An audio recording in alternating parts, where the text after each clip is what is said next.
सामान्यतया कानुन बनाउँदा सरकारले पहिलो मस्यौदा तयार गर्छ, संसदले आवश्यक संशोधन गरेर त्यो मस्यौदालाई पारित गर्छ र राष्ट्रपतिबाट जारी भएपछि कानुन बन्छ। तर सधैँ कानुनको स्रोत सरकार मात्रै होइन, नागरिक पनि बन्नुपर्छ।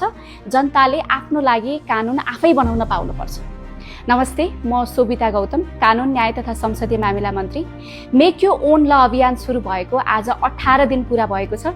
यी 18 दिनहरूमा हामीले देशभरिबाट करिबन 103वटा महत्त्वपूर्ण सुझावहरू प्राप्त गरेका छौँ, यहाँ सङ्कलित गरेर राखेका छौँ। हामीलाई आएका केही रोचक सुझावहरू, विचारयोग्य सुझावहरू तपाईँहरूसँग म साझा गर्न चाहन्छु। जस्तो उदाहरणको लागि हामीलाई चाहिँ धर्मपुत्र धर्मपुत्री सम्बन्धी, एडप्सन सम्बन्धी सुझावहरू आएका छन्।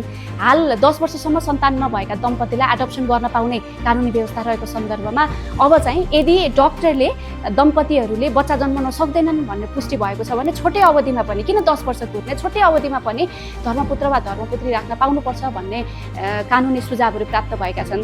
त्यस्तै अब झुटा मुद्दा लगाइएको छ, कसैलाई झुटो अभियोग लागेको छ, तर अन्तिम फैसलामा चाहिँ उक्त अभियुक्तले चाहिँ सफाई पाउनुभयो भनेदेखि उहाँलाई चाहिँ क्षतिपूर्ति दिनुपर्छ भन्ने खालका सुझावहरू पनि प्राप्त भएका छन्।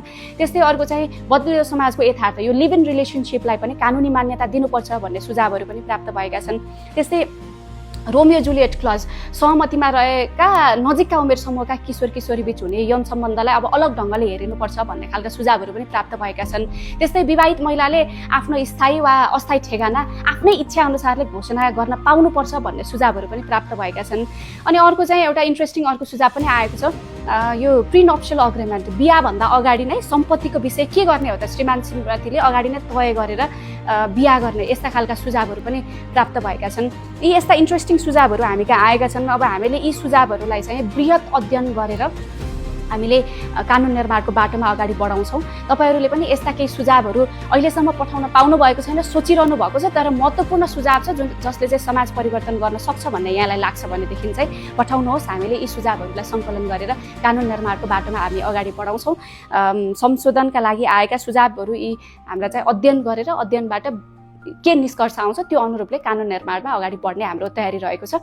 छुट्नु भएको छ भनेदेखि सुझाव पठाउनुहोस्। हाम्रो कानुन मन्त्रालयको वेबसाइटमा गएर सुझाव दिने ठाउँमा गएर क्लिक गरेर सुझाव पठाउनुहोस् है त।